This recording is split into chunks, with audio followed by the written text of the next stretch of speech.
In the US, why do they keep voting on the same Speaker of the House expecting different results? If you come from a country with a parliamentary system, this would be most similar to a situation where the party with the most seats doesn't have enough to form a government by itself and needs to form a coalition to select a PM, but struggles to form that coalition. It's messy and can take a while. McCarthy is the preferred candidate for 90% of the Republican caucus. But there are a group of Republicans who find McCarthy to be unacceptable. Usually conflicts like this are resolved either by finding a consensus candidate or by pressuring, bullying reluctant caucus members to go along with the caucus majority.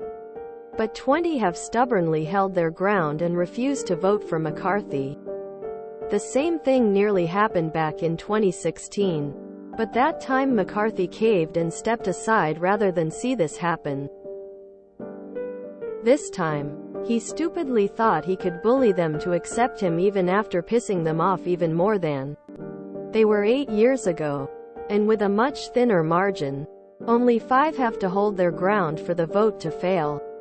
And it's now up to 21 not voting for him. It will eventually resolve, but could take a while. McCarthy could once again accept that he doesn't have the votes and step aside. This is unlikely though, as it would be political suicide after forcing this mess. And he has a lot of friends who don't want to see him humiliated. It would also risk his strongest allies' positions in Congress. Other options include caving to the demands of the 21 holdouts or trying to get some Democrats to support him. Either way, he'd have to offer them something, and it would take 15-16 minimum. Assuming that whatever he offers doesn't lose him more GOP votes. Can't they nominate someone else? Anyone that gets a majority of votes cast can be the Speaker. The Republicans hold a majority, so the majority leader thinks he will be Speaker. Honestly, not a bad assumption, because that's how it works 99% of the time. The problem is that the Republicans are split, so despite having the majority, the leader can't actually get enough votes to win. Despite this, they are still calling votes, because eventually someone will cave. It is all very funny. They literally can't do anything else until there's a Speaker. You can be assured there's constant discussions and politicking in the background. But so far, it hasn't gotten any results. The Republicans would prefer to make a deal with the holdouts within their own party. But if they are as intractable as they seem, it may leave McCarthy no choice but to try to strike a deal to get some Democratic support. There are a few nominees already.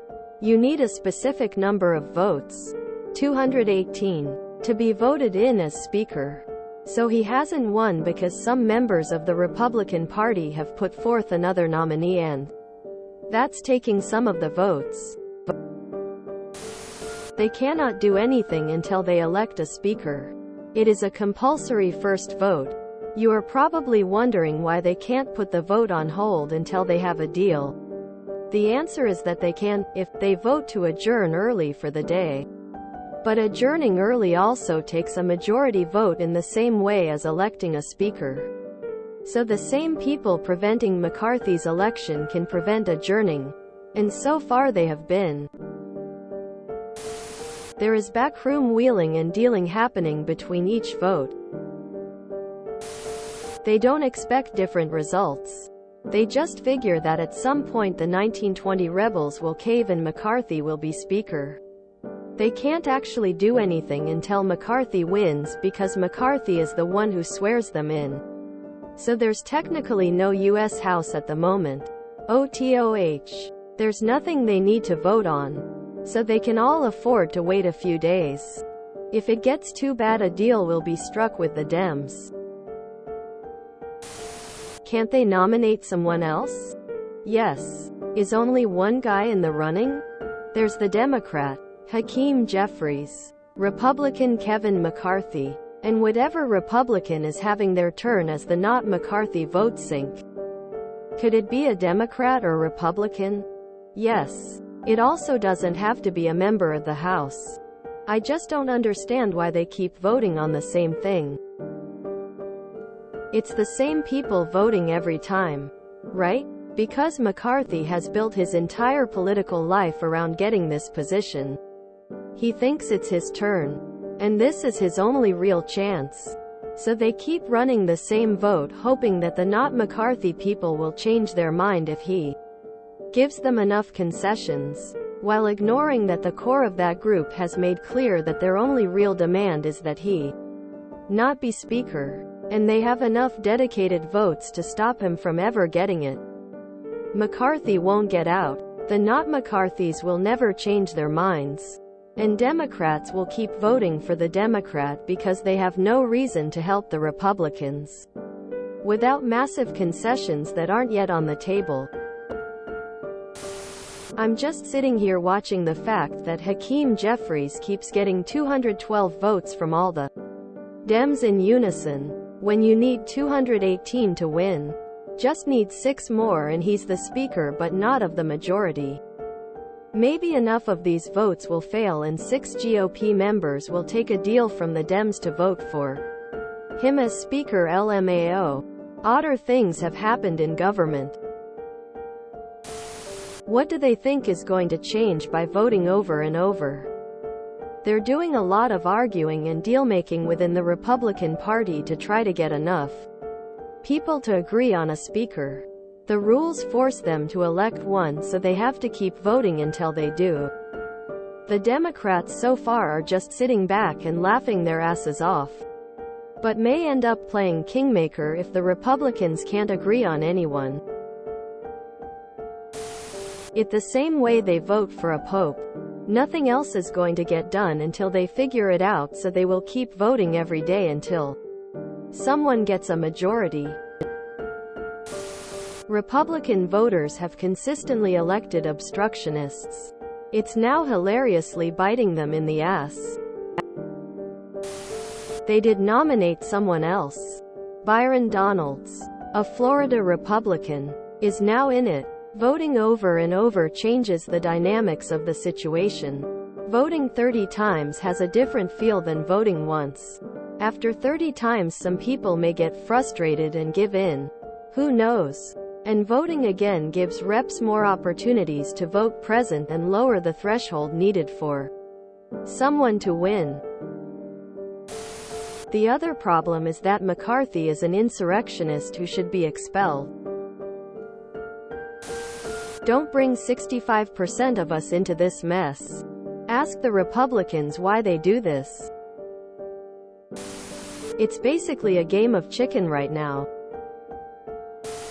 My question is, why are a small number of the more right-wing members dead set on getting rid of McCarthy, when he's spent the last 2 years subservient to Trump and shielding most of them for any repercussions for their actions? Gates, Boebert, are they still upset he briefly stood up against Trump after January 6th? Or are they just angling for a more right-wing speaker? They could nominate someone else. But this initial step is just about testing resolve to see which side is going to break first. So far McCarthy lost 1 vote, and in the latest round had a vote moved to present. That's not good for McCarthy. But he's also not being abandoned in large numbers. So it's not great for the rebel Republicans either. Since they are stuck at an impasse, they need to figure out what the next play is. There isn't any business for the House until the next speaker is elected. So nothing better to do than to keep having votes until someone breaks and decides it's enough, and a change has to occur. It's all about the ST show the Republican House caucus is. The Republican Party is being divided by extremism. There is the ones that have traditional, conservative ideals but still respect the country and its people. Liz Cheney, Mitt Romney, Adam Kinzinger, etc. And the MAGA extremists. Lauren Boebert, Marjorie Taylor Greene, etc. McCarthy is somewhere in between. So both sides of the extremes can raise issues with him. In addition, Some House Republicans are just selfish and demand things for themselves before they vote for McCarthy. Wow. Who would have predicted the party of division and hatred can't decide on which one of them should be a speaker? Thank you state legislatures for gerrymandering us into this. They could do something different. But no one has any incentive to do that. McCarthy has no incentive to withdraw. The renegade Republicans have no incentive to support him. And certainly the Democrats have no incentive to support him either. If you enjoyed this video, please check out our playlists full of similar content. Epicaricast is like doom scrolling for your ears. Please like, share, and subscribe.